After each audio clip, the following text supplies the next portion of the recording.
Now, as Jesus was the mercy, but God used this here to show us that that us mercy was not attached on to the ark. It was something to cover the ark, to cover the law of Moses. It was the one to seal the law, and the mercy had to be slain. So the mercy was going to be Jesus. So when we went up, and when God called up Moses, verse 1, and Deuteronomy 34, 1-12, you'll find that. And Elijah, he called him Elijah, and who was going to be born as John the Baptist, he called him up in 2 Kings 2:11-12. You'll find that right there. And so Elijah was to be born as John the Baptist, and my spirit was going to be Moses' spirit. So God caught them up and carried them up into the heaven and attached them onto the mercy, which were the 2 wings in the middle. The 2 wings in the middle, which the angel did fly, was Jesus Christ, and 2 wings which covered the face was John the Baptist, living by the Spirit, or Elijah. But once John the Baptist could become beheaded, it leave only 2 attached. So that's the reason God came back in St. Matthew 21:1-5 and showed that Jesus coming riding on an ass coat with a coat the foal of an ass. It's where I got these symbols before they go to the cross. This was after John the Baptist. We came back down to be born as a burden beast. Jesus was going to be the burden beast because he was riding the burden beast there. The same as 2 wings with the burden bringing us down here to be born, me and John the Baptist.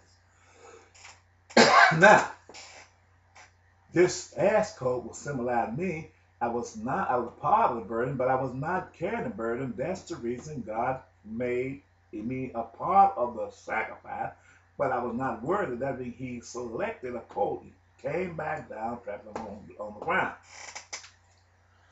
What happened was, we have to go back to the first part. Let's go to Isaiah 6:1-3 was before the cross. Isaiah 6:4-13 was after I was born, over 2,000 some years later. These are 2 different states. But the prophecy of Isaiah spoke concerning the birth of Jesus Christ. This became a magnet to draw the Gentiles over here in Alexander's Great to try to kill Jesus before he was even consumed by destroying everything over there. Chapter 7. And go to verse 4. Verse 5. I'm not going there. I'm not going there. Verse 8.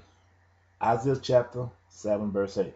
But the head of Syria is Damascus, and the head of Damascus is Rezin, and within 65 years shall Ephraim be broken, and it be not a people. Now, and the head of Ephraim is Samaria, and the head of Samaria is Remelech's son.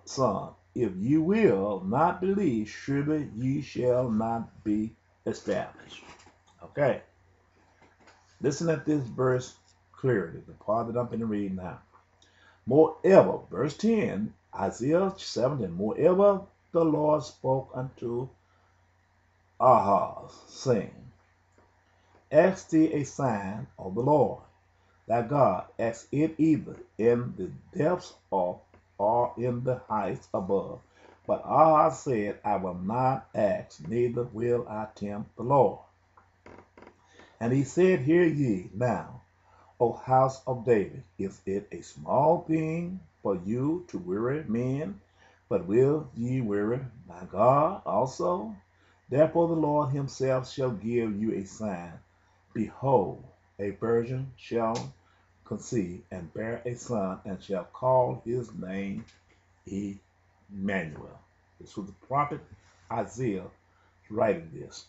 Verse 15, butter and honey shall he eat, that he may know to refuse the evil and choose the good. For before the child shall know to refuse the evil and choose the good, the land that thou abhorrest shall be forsaken of both her king. That means they will become defeated 2 times. This will take you back to Daniel chapter 11, where St. Matthew said, when you see the abomination spoken of by the prophet Daniel stand in the holy place, this will connect you to that. Before Alex that tell you who it was that came down through that, it said 2 of that king would be forsaken. That means they will be defeated by the Gentiles. The Gentiles will come and do this here. The families out of the north spoken of in Jeremiah chapter 1, I believe 14. The Lord shall bring and 17, the Lord shall bring upon thee and upon thy peoples and upon thy father's house days that have not came from the day that Ephraim departed from Judea, even the king of Assyria. And it shall come to pass in that day that the Lord shall hiss for the fly that is in the utmost part of the rivers of Egypt, and for the bee that is in the land of Assyria. They're telling you the geographic location where they was. You find Egypt and go all the way down to Assyria. And they shall come and shall rest all of them in the desolated valleys and in the holes of the rocks and upon all the thorns and upon all the bushes. And the same day shall the Lord shave with a razor that his hair named by them beyond the river, by the king of Assyria, and the head and the hair of the feet, and it shall also consume the beard. He told you in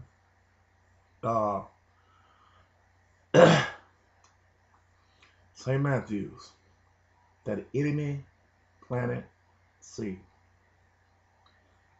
After God had spoken to Isaiah, told him about the holy seed being born, he was going to be a person of white race, black race, father and a mother. The Gentiles had come down and tried to destroy that seed to keep the prophecy from going by.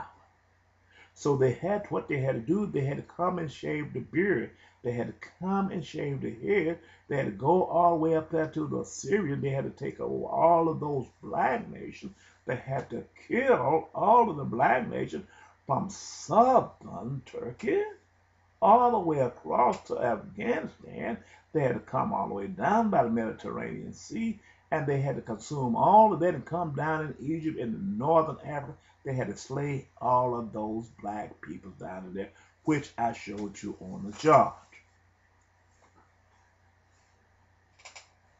They didn't do it right at the prophecy of Isaiah after Isaiah had said these things, because Jesus was going to be born having a black father and a black mother. This could not be. This is where it was. But God had set a point in time as the prophecy, as I said. Let me replace this for the last few seconds.